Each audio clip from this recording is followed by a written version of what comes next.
Hello, my name is Edward Ramos, and my advisor's name is Dr. Yu Yuan. He is a bioorganic chemist here at the University of Central Florida, and I'll be presenting a research seminar on the synthesis of teixobactin. So just to give you an introduction on teixobactin, teixobactin is a macrocyclic depsipeptide because it contains an ester in the carbon backbone of the peptide. Is an unusual peptide because it contains, well, for starters, 4D amino acids, and it also contains this unusual endurocitidine amino acid residue. It's normally not contained in proteins, and it's usually just contained in molecules such as this, as teixobactin. And so this molecule has proven to be very potent as an antibiotic. And why is it important to maybe kind of research this or synthesize teixobactin? Well, recently there has been an increase in microbial resistance in the pharmaceutical industry. Um, Many diseases and many bacterial diseases have become sort of an issue because bacteria are mutating and becoming resistant to newer and the newer antibiotics that are being produced now. And so teixobactin is a peptide, and peptides are proven to be untoxic to the human body, and they're highly specific to the bacteria that they're targeting.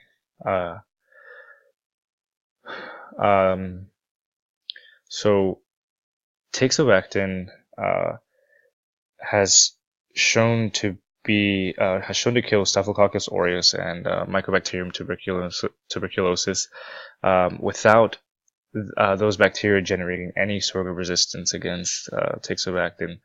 So that kind of says a lot with respect to the power of or the antimicrobial activity of the molecule.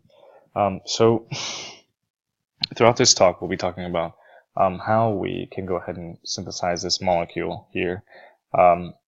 One big thing to point out is that this phenylalanine amino acid residue has a methylated amine part here. Also here, this is typically not really found in peptides, this cyclic structure here, but that's one thing that we're going to have to make sure to look at when we synthesize this molecule. And of course, the synthesis of this rare endurocitidine molecule is important because it's normally not really found in proteins. And of course, when we synthesize this type of molecule like this, we have to come up with a scalable approach, and of course, that'll be because for pharmaceutical companies, they want to have the best method of synthesizing such a molecule. So, as of right now, there has been a teixobactin analog synthesized that basically they synthesize this molecule completely, except they use the amino acid arginine in the place of this endurocitidine residue, and they did this at a 97% yield, which is pretty good yield, significantly useful for pharmaceutical use. However, the endurocitidine amino acid residue, Dr. Yu Yuan has actually come up with a scalable synthesis with the endurocitidine amino acid residue that we'll be incorporating in our teixobactin synthesis.